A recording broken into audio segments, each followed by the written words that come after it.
Respeito por você. Qualidade em primeiro lugar. Biodiversidade Debate, uma coprodução Natura Ecos. Viva a sua natureza.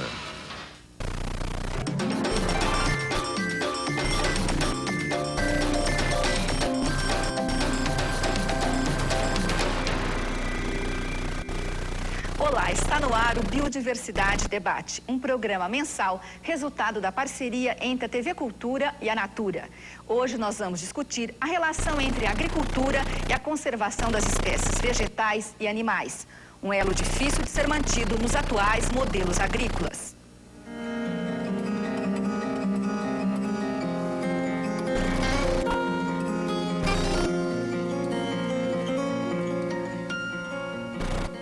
Para participar da discussão de hoje, nós convidamos a cientista de renome internacional, Ana Maria Primavesi, que é engenheira agrônoma, mas não gosta de ser chamada de engenheira agrônoma, prefere ser chamada de agricultora, que há mais de 50 anos se dedica ao estudo e divulgação da agroecologia no Brasil.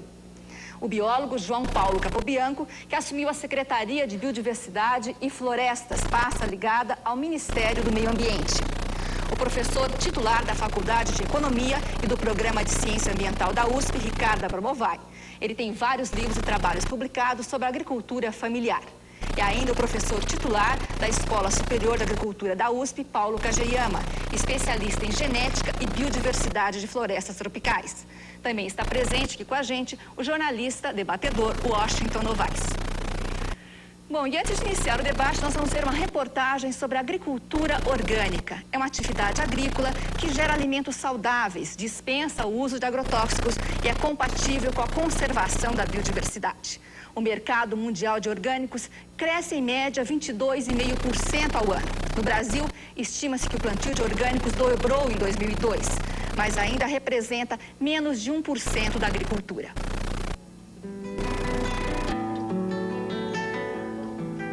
Nesta paisagem, a cana-de-açúcar é onipresente. A região de Ribeirão Preto, no interior paulista, é uma das maiores produtoras do país. Além da monocultura, estão sendo experimentados outros sistemas mais naturais. A agricultura orgânica representa uma fatia mínima do mercado, mas a tendência é de crescimento. Isso ocorre no mundo todo e também aqui no Brasil. Por enquanto, uma minoria investe na construção de um novo modelo que tenta conciliar as atividades econômicas com a conservação do meio ambiente. Ao redesenhar a paisagem, esses agricultores demonstram na prática como fazer para que o desenvolvimento sustentável dê certo. A semente começa a brotar na centenária Fazenda da Serra, no interior de São Paulo, que passou por ciclos sucessivos de monocultura. A agroecologia está em fase experimental. A proposta vai além de evitar produtos químicos. O ecossistema é gerenciado como um todo. Rafael Borges, um dos proprietários, primeiro fez um mapeamento sobre os tipos de terra da fazenda e os usos do solo. Esses estudos indicam o melhor aproveitamento de cada área. Onde há maior risco de erosão, foram traçados corredores ecológicos. Quando você aumenta a diversidade, tanto da fauna, da flora, isso repercute assim na área de produção agrícola de uma forma muito grande. A alguns quilômetros de distância daqui, outra iniciativa de ecoagricultura. Na Fazenda São Luís, na região de São Joaquim da Barra, Denise Amador e Rodrigo Junqueira cultivam novos conceitos agrícolas.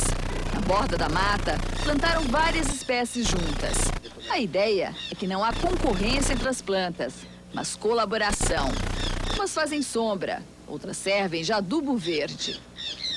A gente não quer só o café orgânico, a gente quer que o sistema fique sadio, aí com certeza o café vai estar sadio dentro desse sistema. A transição da agricultura convencional para a agroecologia exige um tempo para que a terra possa se recuperar dos agrotóxicos.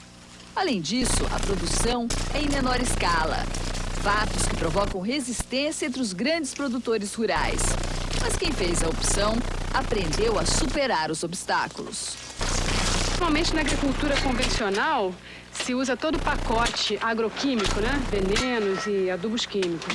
E na agrofloresta, a gente utiliza vegetação e mão de obra. Você nota vários insetos, né? Andando por aqui. Isso tem muito a ver com essa diversidade que a gente coloca nesse sistema.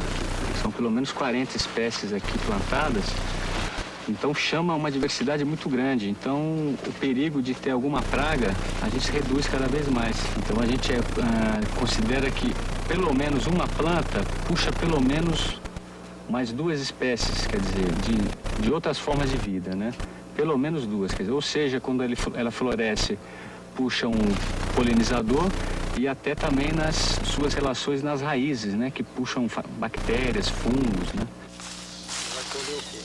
Os alimentos produzidos sem química e de forma natural chegam à mesa de poucos consumidores devido ao preço mais alto. Muitos avaliam que continuará assim, um nicho de mercado. Outros acreditam que é o começo da mudança de mentalidade. Acho que seja um ganho muito grande a gente conservar a biodiversidade por todo o papel que ela exerce, né?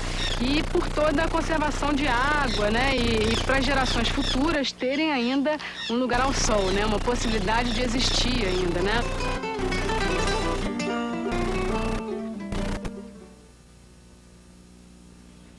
Bom, nós vamos começar o debate. Eu gostaria de iniciar com a Ana Maria Primavesi perguntando: dá para conciliar agricultura e biodiversidade, professora?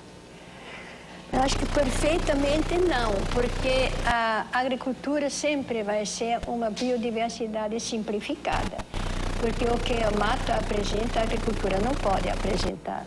Mas, de outro lado, nós não temos a obrigação de plantar, por exemplo, toda a área. Se eu planto hoje 60 milhões de hectares de terra no Brasil, eu poderia plantar bem 30 milhões e colher a mesma coisa. Por quê? Porque o vento baixa a produção no mínimo pela metade e às vezes 5 vezes mais. Então, a quantidade que ocorre numa área que está varrida pelo vento dá muito menos produção do que uma área quando está protegida. De modo que eu posso ter 50% reflorestado e não vou produzir nem 1 grama a menos do que nós produzimos hoje. Professor Kageyama. Eu acho que quem estuda a biodiversidade, como eu, do ecossistema natural, como da floresta tropical, percebe como é um paradoxo, digamos assim, a agricultura que a gente pratica. Quer dizer, num hectare de floresta tropical, por exemplo, nós temos 600, em média, na Mata Atlântica, 600 espécies vegetais, num hectare somente, e 60 mil, 100 vezes mais animais e micro-organismos. E isso é que dá o equilíbrio, de fato, ao ecossistema natural. E, certamente, vamos dizer, quando a gente destrói isso, como fizemos, e planta uma monocultura, vamos dizer, a antítese do natural. Então, como reverter esse processo é um longo caminho. Agora, eu acho que devemos traçar, vamos dizer, uma utopia. A utopia, vamos dizer, acho que esse ecossistema natural é uma referência para a tecnologia na agricultura. Vamos dizer, para enriquecer, para utilizar um pouco, pelo menos amenizar o problema da falta de biodiversidade. Tanto a biodiversidade da cultura em si e da área da paisagem, como foi colocado no programa. Eu gostaria que o professor Ricardo Abraão pudesse falar, porque o senhor estuda os modelos econômicos fora das áreas urbanas, né? Como é que esses modelos têm impactado a biodiversidade? É importante a gente ter uma abordagem histórica sobre esse assunto, quer dizer, a preservação da biodiversidade, na sua relação com a agricultura, ela se relaciona fundamentalmente com a densidade demográfica.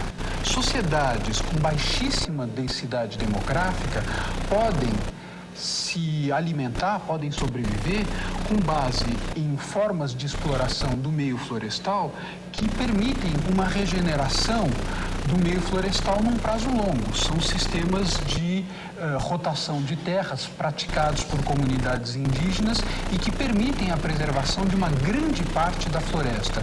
Mas o pressuposto desses sistemas é que a densidade demográfica seja muito baixa.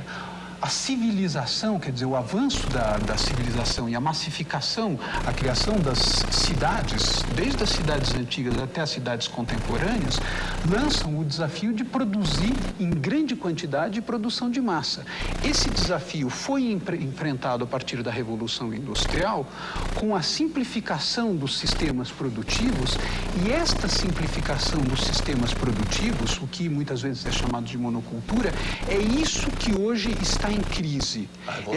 A Revolução Verde, quer dizer, é exatamente isso que hoje está em crise. Hoje, na humanidade toda, não se aceita mais a premissa de que a alimentação deve se associar a sistemas simplificados, altamente poluídos e poluentes, para que só então a humanidade possa escapar do flagelo da fome. Não, hoje já há técnicas que permitem um melhor convívio da capacidade produtiva humana com os ambientes naturais e, mais do que isso, a vanguarda do conhecimento em termos de biologia e em termos de genética está justamente na capacidade de compreender os ambientes naturais e usar os ambientes naturais para que deles emerjam as forças que vão permitir, ao mesmo tempo, produções em larga escala, mas respeitosas do meio ambiente. Acho que valeria a pena, doutor Capobianco, dizer como é que o novo governo e o Ministério do Meio Ambiente pretendem enfrentar essa questão. Quer dizer, o avanço da produção agrícola no Brasil tem sido feito à custa da eliminação da biodiversidade, praticamente. Já na área sul, sudeste do país, foi toda eliminada praticamente, com pouquíssimo de Mata Atlântica restando. O Cerrado já quase não existe mais e agora os novos projetos são de avanço pela Amazônia. E se fala com grande frequência que o Brasil pode explorar mais 90 milhões de hectares de terras para produzir. Qual é a visão do Ministério do Meio Ambiente e da sua área da biodiversidade sobre essa questão? Bom, Washington, essa questão certamente é uma questão central do Ministério, né? Por dois motivos. Primeiro, pelo impacto todo. Quer dizer, todos nós sabemos, acompanhamos matérias de jornais, os outros debatedores mostraram essa questão do enorme impacto que este modelo agrícola implantado no Brasil, baseado no uso intensivo de insumos, plantios em larga escala, monoculturas de enormes extensões. Degradação de bacias hidrográficas. Exatamente. Quer dizer, na verdade, o impacto não é só sobre a cobertura vegetal nativa, né? Seja o Cerrado, seja a Mata Atlântica, mas sobre a água. Quer dizer, hoje, nós sabemos, e o próprio Ministério do Meio Ambiente vem divulgando dados assustadores sobre o estado crítico de um conjunto enorme de bacias hidrográficas, justamente aquelas bacias hidrográficas que estão nas regiões mais densamente ocupadas. Portanto, há uma relação direta entre a agricultura, degradação do patrimônio ambiental, da biodiversidade e da água. Então, essa é uma questão importantíssima. Eu estou bastante otimista quanto a um aspecto de uma orientação apresentada pelo presidente da República, o presidente Lula, sobre a integração entre ministérios. Quer dizer, até esse governo, o Ministério da Agricultura, digamos assim, que representava esta tendência de crescimento, expansão da fronteira agrícola, aumento da produção a qualquer preço, ele era o grande ministério contrário ao Ministério do Meio Ambiente, que vinha tentando, através de resoluções, de portarias, de instrumentos não econômicos, instrumentos legais, organizar, garantir, por exemplo, a proteção das reservas legais, das áreas de preservação permanente, ou seja, aquelas áreas cruciais para a proteção ambiental nas propriedades privadas. A nossa expectativa, a partir de agora, é que haja uma integração de fato. Quer dizer, não é possível que nós tenhamos políticas tão desconectadas no mesmo governo. O presidente Lula disse, né, que a questão ambiental será uma política de governo e não uma política de Ministério do Meio Ambiente. Então, o primeiro desafio é esse. Mas como é que vai fazer chegar aos outros ministérios? Porque aí tem um problema de mecanismo institucional que vai além de governo. Foi armada uma estrutura que transformou, no fundo, o que deveriam ser corredores de biodiversidade nos grandes corredores de fluxo de produtos voltados a mercados internacionais. Toda a construção portuária no norte do Brasil e todo o esquema de transportes no norte do Brasil está voltado e sinaliza aos agentes privados a seguinte mensagem: ocupem as terras não ocupadas dos cerrados do Nordeste e da Amazônia, pois é desta ocupação que depende o equilíbrio da balança comercial brasileira.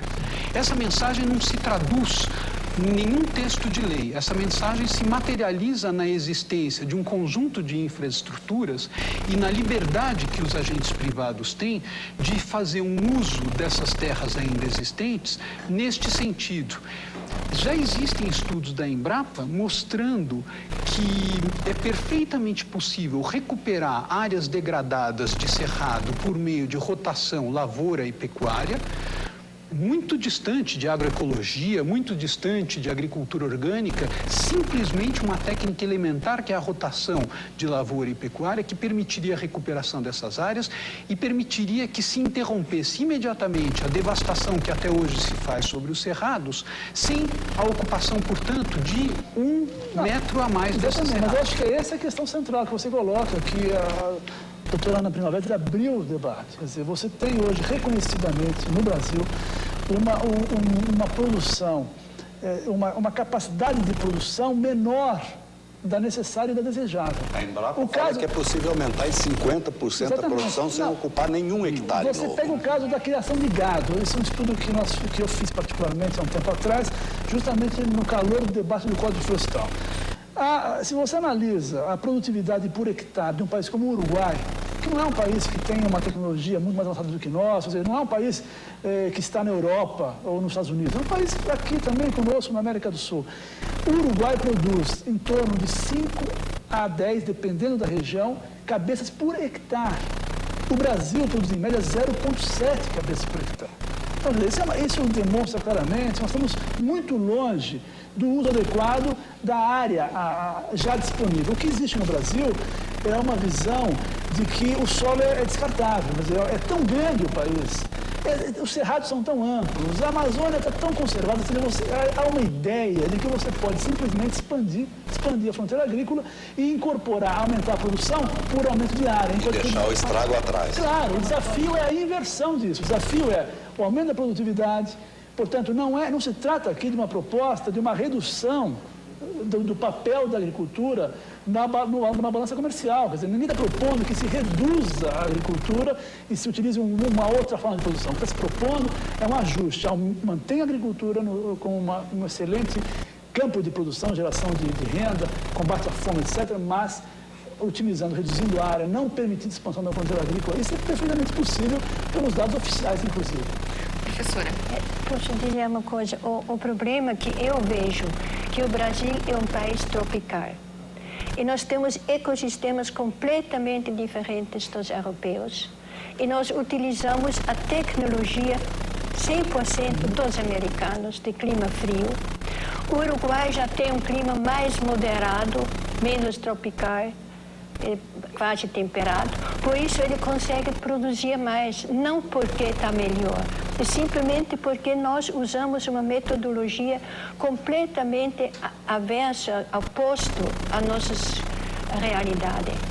E a base da agricultura no clima temperado é a riqueza em nutrientes. A base da agricultura tropical é a riqueza em micro-organismos. Então, estes micro-organismos têm de ser nutridos, que não são mais, porque eu estou colocando aqui herbicidas desde o início, que nunca produz matéria orgânica. Se eu vejo, por exemplo, a cana, eles queimam a cana para colher, eles queimam as pontas para não interferir nas máquinas que passam, e depois passa herbicida para não nascer nada, então nem um fiapo de matéria orgânica volta. E nós temos justamente aqui o que nós temos no Brasil, é um solo pobre, mas muito vivo. E foi produzido pobre para certas espécies europeias, né? Claro. E plantamos ainda espécies que são fora do nosso clima. Mas nós temos um trabalho muito bom que foi feito na SENA, que é o Instituto Atômico de Agricultura em Piracicaba, E eles mostram que justamente aqui a mobilização dos nutrientes, mesmo de sílica, é feita por bactérias. E as bactérias e fungos que nós tomamos hoje, na maioria, como patógenos vegetais, não são patógenos. Eles são mobilizadores dos nutrientes. Então, a nossa base é matéria orgânica no solo, não para fornecer nutrientes, mas para nutrir esta vida que vai fornecer os nutrientes. Há poucas semanas, a revista New Scientist, que é uma revista muito conceituada, publicou um estudo da Universidade de Princeton, nos Estados Unidos, mostrando o seguinte, que com as altas concentrações de dióxido de carbono na atmosfera que se tem hoje, essas variedades da Revolução Verde, as variedades alimentícias, elas até crescem mais depressa, até adquirem mais massa, mas não conseguem absorver nutrientes, não conseguem absorver ferro, selênio, zinco, cromo e vitamina A também. Então, diz esse estudo que o mundo está caminhando por um paradoxo. A Revolução Verde produzindo cada vez mais alimentos, agora alimentos cada vez menos nutritivos. E que isso pode ser um drama em matéria de subnutrição. Isso na parte de carbono. Eu sei que a senhora tem estudos de outras coisas também. Tem uma coisa que, por exemplo, a Revolução Verde não foi feita para produzir mais. Ela foi feita para salvar a indústria química americana da falência. E, nesta época, a agricultura ainda financiava a indústria. Nós podemos lembrar aqui nos anos 50 do século passado, foi isso. Então, eles começaram a procurar o mercado para os produtos químicos da indústria química americana e tiveram a ideia fabulosa de abrir a agricultura para os produtos químicos. Por isso, os nossos estudantes e nossos professores receberam bolsas lá na América do Norte para aprender e para difundir esta entrada de químicos na agricultura. Nós vamos ter que fazer uma pequena pausa na discussão e o Biodiversidade Debate, que hoje discute agricultura e conservação das espécies vegetais e animais, volta já já. Até daqui a pouco.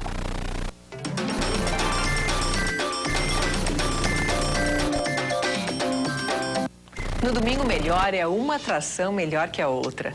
Você está com Maria Zulmira de Souza e o Biodiversidade Debate. Em seguida, às 7 da noite, Flávia Lippe e as reportagens do Repórter Eco, no ar desde 92. E às 7h30, no Expedições, Paula Saldanha revela os 1000 encantos de um dos mais belos cenários do Brasil, no documentário Fernando de Noronha. Preste atenção nas imagens de golfinhos, você precisa assistir. Esse é o José. Essa é a Floresta do José. Essa é a andiroba que nasce na Floresta do José. E esse é o shampoo da andiroba. Essa é a Ana, que usa o shampoo da andiroba que nasce na Floresta do José. E que ajuda a continuar a história da vida do José, da andiroba, da floresta e da Ana. Esse é o Brasil Sustentável. Natura Ecos. Viva a sua natureza. 2 bilhões e 300 é o custo estimado para recuperar a Baía de Guanabara. 12 bilhões é o custo estimado para recuperar o rio Tietê. Cada agressão ao meio ambiente equivale a uma reação, ou melhor, uma conta que a gente paga. Incentivar o uso racional da natureza custa muito pouco. Afilie-se ao WWF e contribua para acabar com o desperdício de recursos naturais e de dinheiro, inclusive o seu.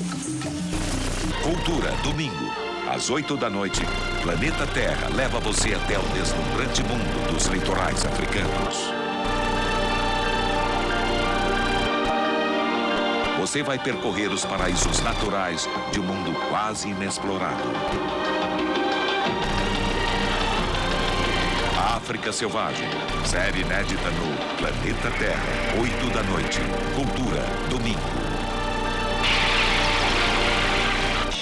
Cultura, respeito por você, qualidade em primeiro lugar.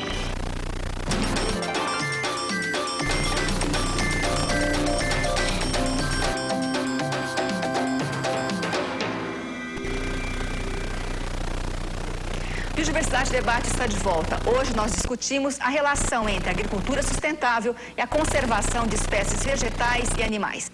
Bom, e nós vamos aqui continuar aqui com o debate. Eu gostaria de fazer uma pergunta para o João Paulo Capobianco, já que ele disse que o governo pretende conciliar as áreas, conciliar os ministérios. E o primeiro problema público que a gente viu aí foi praticamente em relação à questão dos transgênicos entre a ministra Marina Silva do Meio Ambiente e o ministro Roberto Rodrigues da Agricultura. Como é que fica isso? Como conciliar posições tão divergentes?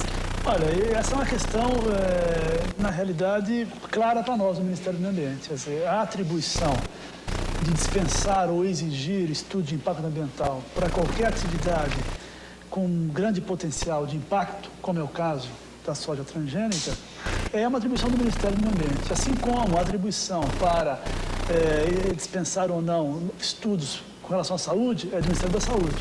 Então, o que está claro para nós é que a legislação brasileira está definida, o campo está colocado e nós temos justamente que fazer valer isso.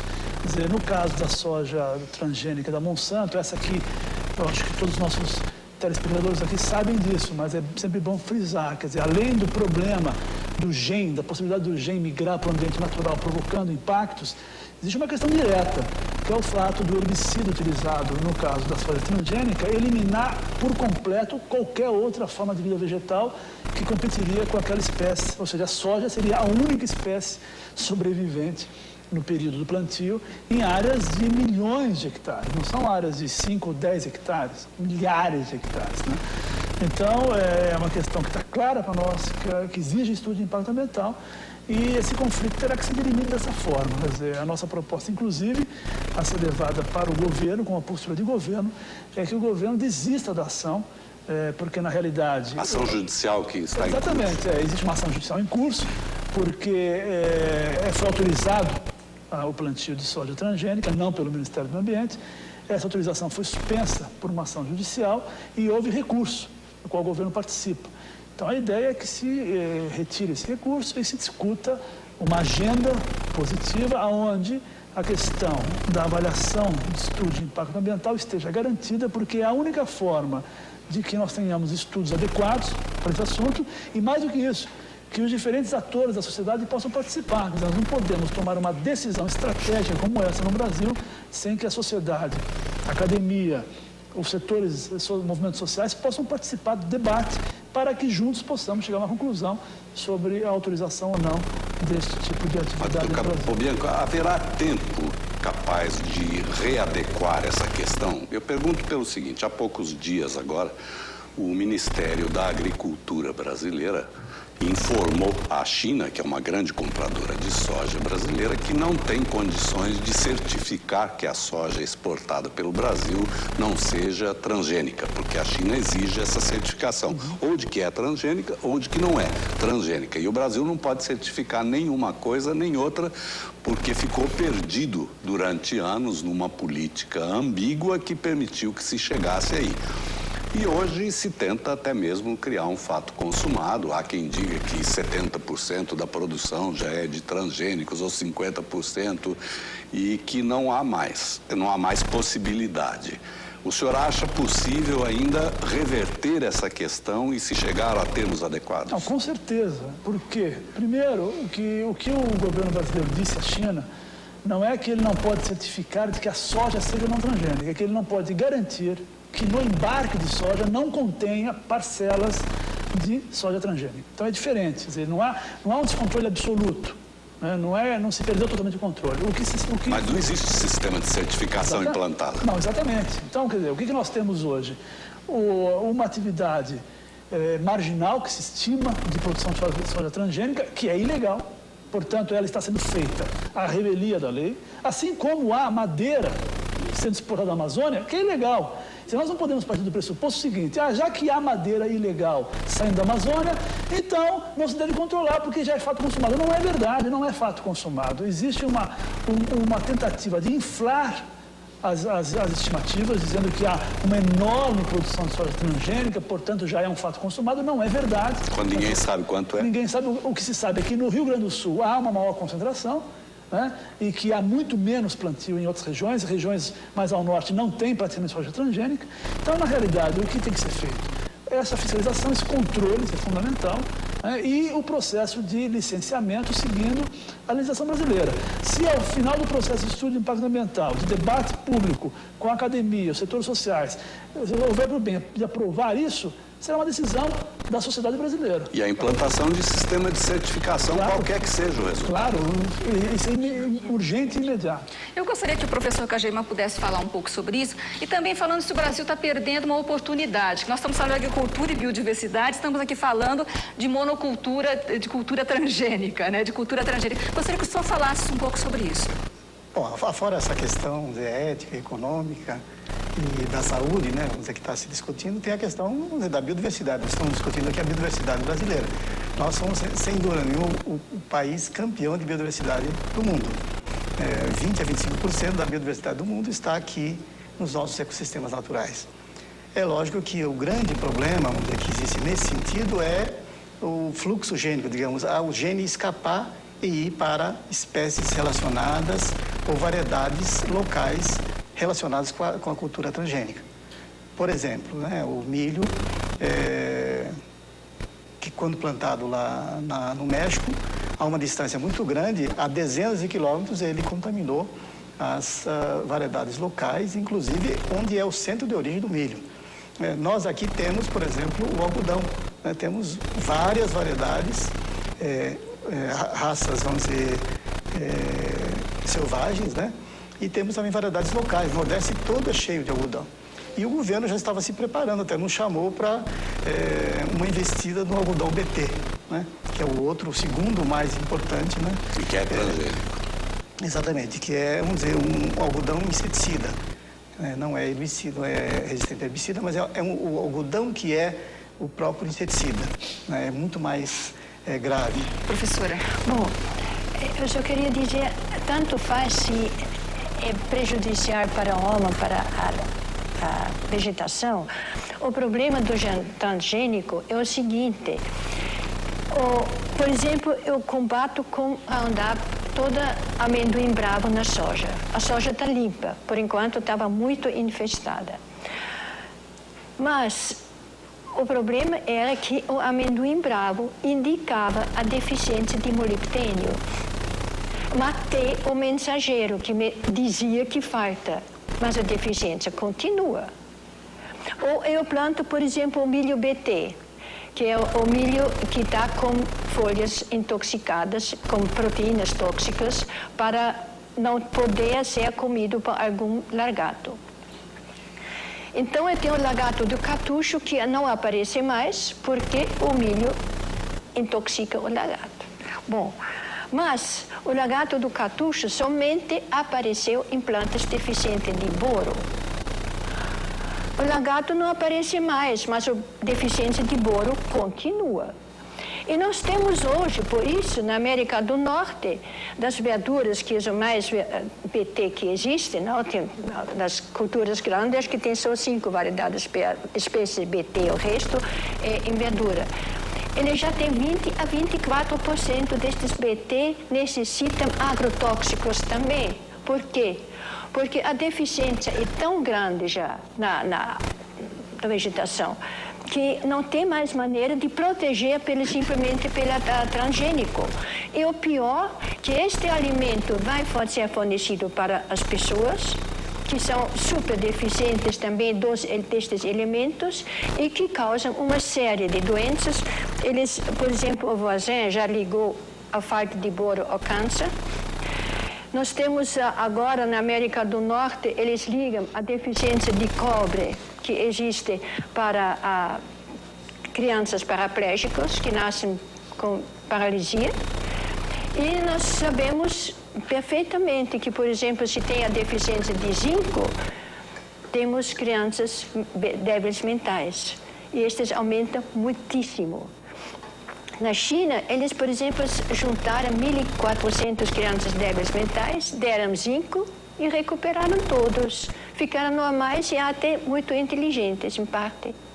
De modo que o pior não é o transgênico ou não transgênico, o pior que são as origens desse negócio, e que ele está simplesmente escondendo a verdade e não resolvendo nada. Professor Ricardo. Eu acho que o mais importante aí é que está havendo nas sociedades contemporâneas uma mudança entre as populações atuais e a própria noção de progresso técnico. Quer dizer, progresso técnico não é mais alguma coisa que nos é despejada como um pacote pronto e acabado, mas cada vez mais as sociedades estão se capacitando para discutir e saber se elas precisam de um determinado progresso técnico ou não. Por exemplo, a engenharia, tudo que foi dito aqui não é uma condenação da engenharia genética e da sua aplicação no campo da medicina, certo? Quem é dependente tem problemas de rim, etc., dependente de uma série de remédios, hoje 16% da medicação contemporânea vem de engenharia genética. A engenharia genética é extremamente importante. Entretanto, tanto na Europa como também nos Estados Unidos, é cada vez maior a dúvida, não só dos especialistas, mas dos cidadãos, a respeito da conveniência da aplicação das plantas geneticamente modificadas de maneira massiva. E um argumento muito comum que se usa, independentemente do mérito científico dessa adoção ou não, um argumento muito comum que se usa é o do combate à fome.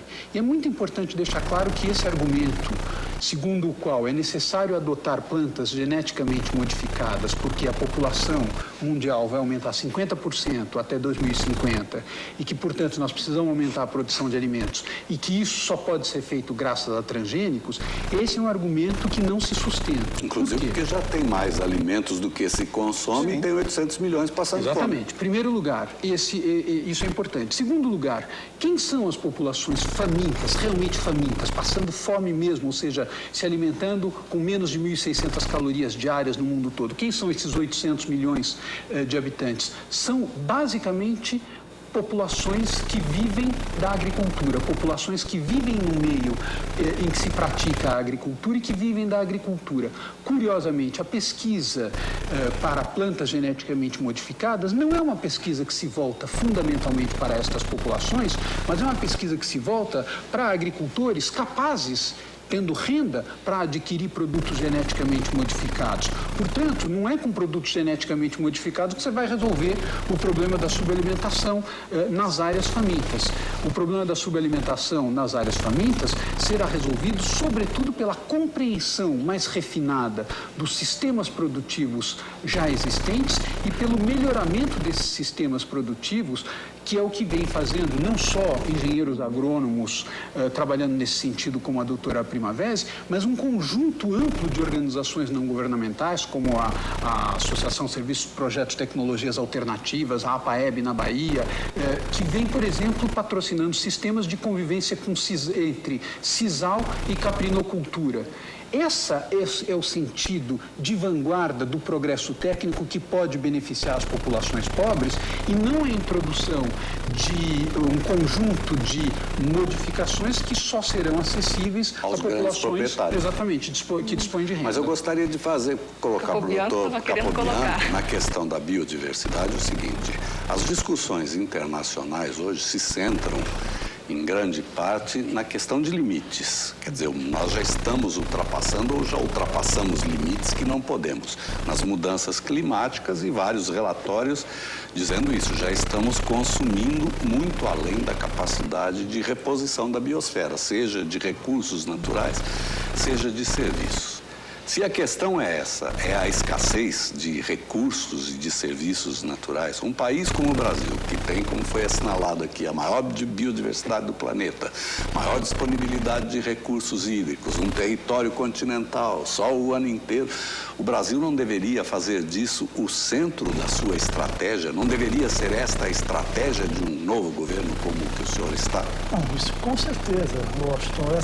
Essa é uma questão absolutamente central do debate no Ministério do Meio Ambiente. Quer dizer, o Ministério do Meio Ambiente ele ficou praticamente alijado dos grandes debates internacionais. Você pega a Convenção da Diversidade Biológica, a Convenção sobre Mudanças Climáticas, aos CITES, que trata das espécies ameaçadas, e um conjunto enorme de desertificação, um conjunto de convenções que estão discutindo modelos, mecanismos, legislação, estratégias de conservação a longo prazo, e o Brasil não tem participado nesses fóruns da forma adequada. Como é a forma adequada? Com propostas, liderando encaminhamentos e não indo a reboque de encaminhamentos ou tendo uma postura apenas reativa. Então, nós estamos convictos de que o Ministério do Meio Ambiente tem que rapidamente se capacitar, isso é importante, porque hoje o Ministério não está capacitado, tem que se capacitar de que forma? Trazendo para o Ministério quadros competentes que estão dispersos na academia, em outros órgãos do governo, no sentido de criar núcleos de pensamento e proposição de estratégias e que o Ministério passe a ter uma ação extremamente proativa nesses debates. Agora, eu queria lembrar uma coisa que eu acho muito importante, apresentando o Paulo Cagian aqui, que se trata de alternativas que o Brasil já vem desenvolvendo, que foge um pouco da questão da agricultura, como se fala, da questão da agricultura a partir da remoção dos ambientes, dos ecossistemas naturais, mas tratar um pouco das experiências da convivência com populações extensas em áreas florestais. Quer dizer, o Brasil possui a maior cobertura de floresta tropical do planeta, ele possui a maior parte da floresta amazônica, né? E mais de 60% da floresta amazônica está no Brasil, e uma população residente na região amazônica com cerca de 20 milhões de pessoas. Quer dizer, é necessário dar alternativas a essas populações no sentido de que elas possam se manter na floresta, naquele ambiente, aumentar a geração de renda, melhoria da qualidade de vida, ou seja, novas perspectivas. Isso vem sendo feito, há um conjunto grande de experiências. Mas isso não devia ser estendido à fiscalização também? A população não deveria ser integrada na fiscalização? Olha, talvez o professor Paulo Cagian também possa comentar sobre isso. Exatamente. Vamos dizer, como lembrou a doutora Primavera, nós somos um país essencialmente tropical, né? Vamos dizer, com solos frágeis, né? Como já foi ressaltado. E vamos dizer, a quantidade de solo que nós já perdemos por erosão, por quê? Porque adotamos exatamente uma tecnologia que não é nossa, né? 1 bilhão de toneladas de solo por ano. 200 mil quilômetros quadrados na Amazônia já abertos sem uso. Então, vamos dizer, nós temos, vamos dizer, uma biodiversidade muito grande, espécies arbóreas, digamos, espécies perenes em grande quantidade nos ecossistemas, e isso não é usado como referência para a nossa tecnologia na agricultura. Então, felizmente, vamos dizer, muitos pequenos agricultores, por conta própria ou até com auxílio de algumas pessoas da universidade, vêm fazendo isso, criando alternativas que sejam de plantas perenes ou que o solo fique coberto o tempo todo. Que não fique o solo descoberto a grande maioria do tempo. Nós temos o plantio direto, não? Então, e o sistema agroflorestal, por exemplo, que é exatamente o sistema que é próprio para regiões tropicais, é praticamente desconhecido no Brasil, né? No Brasil tropical. Então, vamos dizer, nós temos plantas perenes junto com plantas anuais, quer dizer, a biodiversidade como modelo da agricultura, né? E dando equilíbrio, porque biodiversidade é equilíbrio, e o solo permanecendo o tempo todo coberto. Nós vamos ter que fazer uma pausinha no Biodiversidade Debate e nós voltamos daqui a pouco para a última parte do programa. Até já!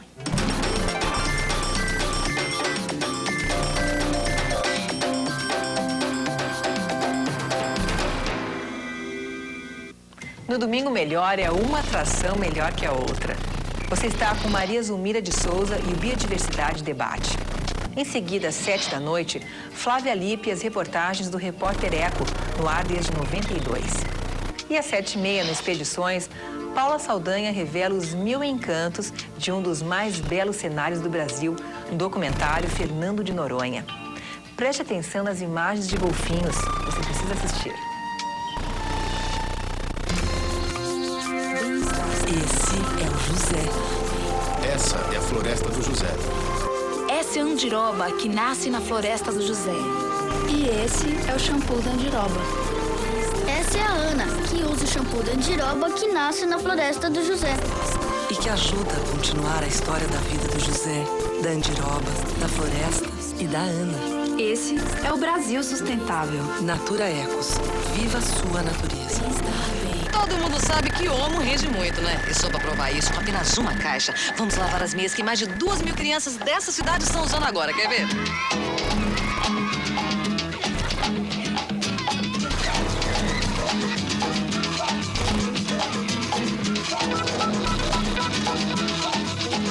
Homo penteação. Rende muito mais que outros sabões em pó e garante os melhores resultados. Lava muito mais com muito menos. Domingo tem Repórter Eco na Cultura. Você vai ver uma matéria especial sobre os 4 elementos da natureza. Na primeira reportagem, a relação entre a qualidade do ar e as espécies de plantas e animais do nosso planeta. Você conhece a madeira certificada? A novidade leva o selo que indica o cuidado tomado no corte da árvore sem afetar o equilíbrio da floresta. E ainda, uma entrevista exclusiva com Sidney Possuelo, o sertanista que coordenou uma expedição pela Amazônia e descobriu tribos indígenas isoladas da civilização. A floresta sabe cuidar de si, os índios sabem cuidar de si. Repórter Eco, domingo, 7 da noite. Cultura, respeito por você, qualidade em primeiro lugar.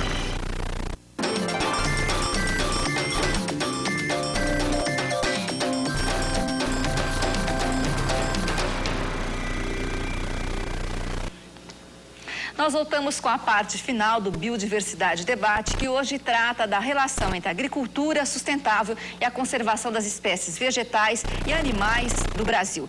Eu gostaria de passar para as considerações finais, gostaria de começar com a professora Ana Maria Primavera. Bom, eu acho que o maior problema da destruição da biodiversidade e dos solos é a água. Nós tínhamos aqui 2 anos atrás, era este famoso apagão. Eles culparam o governo, mas a culpa não é o governo, a culpa é nossa agricultura super tecnologizada, que destrói os solos, o solo fica impermeável. Quando chove dá enchente, nós vemos isso em todo o Brasil agora. O pessoal está flagelado pelas inundações. E quando não chove, os rios estão secos, as represas são secas. Eu tenho fotografias de uma represa do sul do México, de Concórdia, que está sem um pingo de água a mais. E foi feito 26 anos atrás. E nós temos de nos conscientizar que a água é a base de tudo. Não tem mais nem uma planta, nem um animal, nem um homem que pode viver sem água. Então, eu acho que a base de toda a nossa consideração é justamente a recuperação dos solos, a recuperação da paisagem para que o vento não leve toda a água que vai ser evaporada pelo solo e pelas plantas, e justamente de lutar que os rios voltem para ter água. No Vale de São Francisco, a comissão de Provale está lutando justamente nisso, porque eles estão reconhecendo que hoje o Rio São Francisco está com 24% do seu caudal antigo, e nesta base eles já recuaram da ideia de transplantar um tipo do rio até uma parte do rio para Rio Grande do Norte e Ceará, porque não existe simplesmente mais a água para isso, e que a Vale tem de ser recuperada. A recuperação não são simplesmente florestas, mas o agricultor tem de ser conscientizado que da água depende da permeabilidade do seu solo. E o solo está permeável se está coberto. Então não pode ficar durante o ano todo limpinho por herbicidas, talvez por capina, ou talvez pelo fogo, para justamente manter o solo livre de mato. E aqui vem o novo problema, a nova visão, que nós temos de trabalhar com manejo do mato. Por exemplo, na horticultura, a maior parte das hortaliças comporta muito bem de crescer no meio do mato, com solo coberto. Eles não dão nem um grama a menos de produção, ao contrário, dão mais produção quando estão no meio do mato. Eu tenho de combater o mato, claro, em cultivos onde o mato depois influi sobre a colheita, como soja, por exemplo, algodão. Mas do resto, a nossa preocupação maior tem de ser a permeabilidade do solo e a água dos rios, porque nós temos hoje cada vez menos, e se a água acaba, nós tornamos um Marte. Lá não adianta mais nada, se com os transgênicos a Marte não produz mais. Esse é o Ano Internacional da Água Doce. Professor Ricardo Abramovay, suas considerações. Bem, aqui saboreando as observações da professora Primavera, Eu acho que o mais importante para a gente Nós ainda estamos muito atrasados numa transição pela qual o Brasil vai ter que passar. Nós somos grandes exportadores agrícolas, o governo passado alardeou essa nossa posição, o governo atual alardeia essa nossa posição, o presidente Lula vai a Davos falar sobre a urgência de que o protecionismo dos países ricos seja ao menos atenuado e, com o passar do tempo, eliminado. Mas é muito importante, e a isso presta-se curiosamente menos atenção, que nós deixemos de ser exportadores agrícolas tal como nós somos hoje. Nossas exportações agrícolas, algumas vezes, são exportações de inteligência, capacidade organizacional, iniciativa empresarial. Mas uma parte muito importante das nossas exportações agrícolas são exportação de biodiversidade gratuita e mão de obra barata. Essa conversão de um modelo de exportações agrícolas em que se exporta biodiversidade eliminada, em que se exporta mão de obra barata, em direção a um modelo que se exporte a valorização da biodiversidade, a valorização da inteligência, a valorização das capacidades organizativas, para essa transição, nós ainda não temos uma sinalização do setor patronal agrícola no Brasil. Como é que se faz essa transição? Nós ainda não temos uma sinalização do próprio governo e é um tema para o qual a sociedade tem que se mobilizar. Não há incompatibilidade entre valorização da biodiversidade e desenvolvimento da agricultura. O essencial é que o desenvolvimento, o crescimento da nossa agricultura cada vez mais seja parte de uma política geral de transformar a biodiversidade não num obstáculo, mas num trunfo para o processo de desenvolvimento. Esse desafio, se o governo atual conseguir equacioná-lo e iniciar a sua implementação, ele já terá dado uma contribuição histórica e importantíssima. Mas é algo que nós ainda estamos esperando para ver como vai ser. Professor Paulo Cagem. Não há nenhuma dúvida, o Ricardo Abramovay colocou muito bem, vamos dizer, o papel histórico que temos nesse momento, vamos dizer, de talvez guinarmos um pouco, né, vamos dizer, toda a nossa prioridade para a agricultura e considerando toda a nossa biodiversidade. É lógico que essa mudança exige mudança na pesquisa, mudança na assistência técnica e no crédito. É lógico, vamos dizer, os pequenos produtores, que são os produtores de alimento, que deve ser a prioridade para usar, vamos dizer, adequadamente técnicas que deem retorno econômico, mas também conservem a biodiversidade. Acho que toda essa técnica, vamos dizer, não vem sendo premiada até agora. Então, eu acho que tem que ser premiado como prioridade absoluta, né? Eu acho que guinarmos, não que a gente não dê atenção para as culturas de exportação, mas que também premiemos e muito a agricultura familiar. Então, eu acho que a pesquisa tem um papel importantíssimo. Eu, como da universidade, vamos dizer, vejo que todo o financiamento, digamos, dirigido à pesquisa é sempre dirigido às coisas, digamos, da moda. Por exemplo, hoje a grande moda é o genoma, né? É o genoma disso, o genoma daquilo. Aliás, é muito isso mesmo. Então, vamos dizer, CNPq, FAPESP, Embrapa, vamos dizer, as organizações, vamos dizer, que são responsáveis pela condução da linha da pesquisa, devem se conscientizar de tudo isso. Que nós temos uma responsabilidade de produzir alimento, mas com qualidade, né? E é isso que os consumidores estão super organizados e conscientes disso, felizmente, né? Exigindo que a gente dirija a pesquisa para esse lado. E a assistência técnica, é lógico, o crédito são essenciais também. Eu acho que o pequeno produtor, infelizmente, não tem essa assistência técnica. Nós temos uma empresa de extensão que não atende, de fato, esse segmento, né, de pequenos produtores. Enfim, há um grande desafio, mas há uma boa perspectiva. Vamos dizer, existem alternativas para que se use, de fato, técnicas adequadas e que conservemos a nossa biodiversidade. João Paulo Capobianco. Olha, a questão central e o grande desafio do atual governo é de criar uma política de governo. Eu acho que essa que é a novidade. Essa é a proposta. O Ministério, a equipe que está lá, está mobilizada para isso.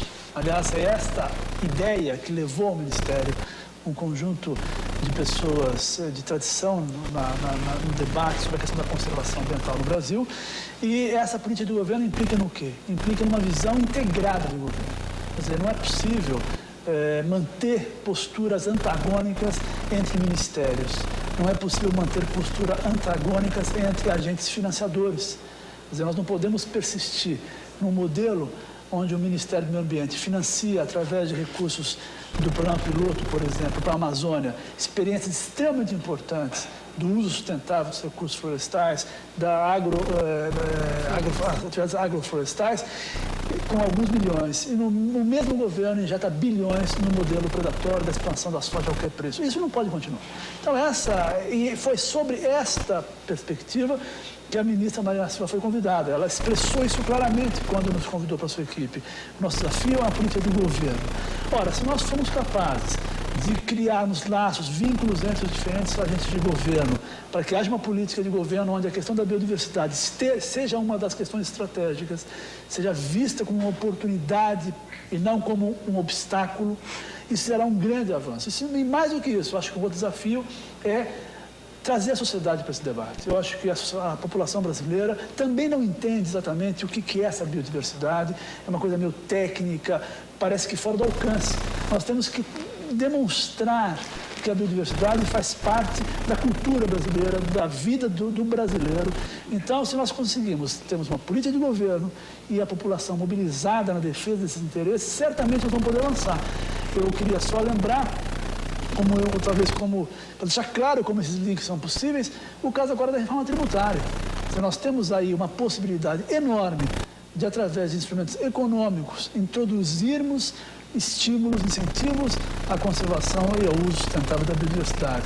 Se nós falharmos aí, certamente a reforma tributária vai criar mais obstáculos e mais dificuldades para a conservação e para o uso sustentável da biodiversidade. Eu acho que a situação é favorável, há um otimismo grande, há um novo momento histórico que o Brasil está encarando agora e nós estamos mobilizados para criar, de fato, uma estratégia forte que torne a biodiversidade um diferencial positivo que agregue valor à própria produção agrícola no Brasil. Washington Novaes. Eu penso que esses avanços que o Dr. Capobianco, o professor Ricardo Abramovay, todos, a professora Ana e o professor Paulo colocaram aqui, serão muito difíceis de acontecer se o Brasil não conseguir colocar sobre a mesa conflitos que ele tem na área da agropecuária e a sua relação com a biodiversidade. Os custos da agropecuária no Brasil são brutais. Documentos do Ministério da Agricultura e do Ministério do Meio Ambiente falam em perda de 1 bilhão de toneladas de solo por ano nas culturas de grãos do Brasil. Se perde até 10 quilos de solo por quilo de grão produzido. A degradação das bacias hidrográficas, que é brutal. O êxodo rural, que provocou essa expansão caótica das cidades e que hoje tem custos brutais. Tudo isso tem que ser colocado sobre a mesa, não para crucificar a agropecuária, ela tem o seu lugar. Ninguém pode dispensar a agropecuária, mas para que ela se faça de uma forma adequada. E também para que o Brasil consiga se reposicionar no terreno internacional. Nós hoje, como disse o professor Abramovay, nós estamos exportando sem nenhuma compensação a perda da biodiversidade. Nós estamos exportando a perda dos recursos hídricos, nós estamos exportando a perda da qualidade de vida das pessoas. Tudo isso não tem nenhuma remuneração no comércio internacional. Nós fazemos isso de graça. E é por isso que nós ficamos pobres, enquanto os países ricos ficam ricos, porque eles colocam preço em tudo que eles têm nas suas tecnologias. E isso precisa ser mudado. Bom, nós terminamos aqui o Biodiversidade Debate de hoje. Eu gostaria muito de agradecer a participação dos nossos convidados que vieram até aqui para discutir a relação de agricultura sustentável e a conservação das espécies vegetais e animais, a professora Ana Maria Primavesi, o professor Ricardo Abramovay, o jornalista Washington Novaes, João Paulo Capobianco, secretário de Biodiversidade e Florestas do Ministério do Meio Ambiente, e o professor Paulo Kageyama, da Exalc USP. E o Biodiversidade Debate é um programa mensal. O próximo programa terá a participação especial da ministra do Meio Ambiente, Marina Silva. Vamos discutir os desafios que Marina Silva deve enfrentar na área da conservação da diversidade biológica e cultural. Não perca! O Biodiversidade Debate faz parte do projeto Biodiversidade Brasil, uma parceria da TV Cultura com a Natura, que inclui um quadro no Repórter Eco e uma série de documentários. Até o próximo programa.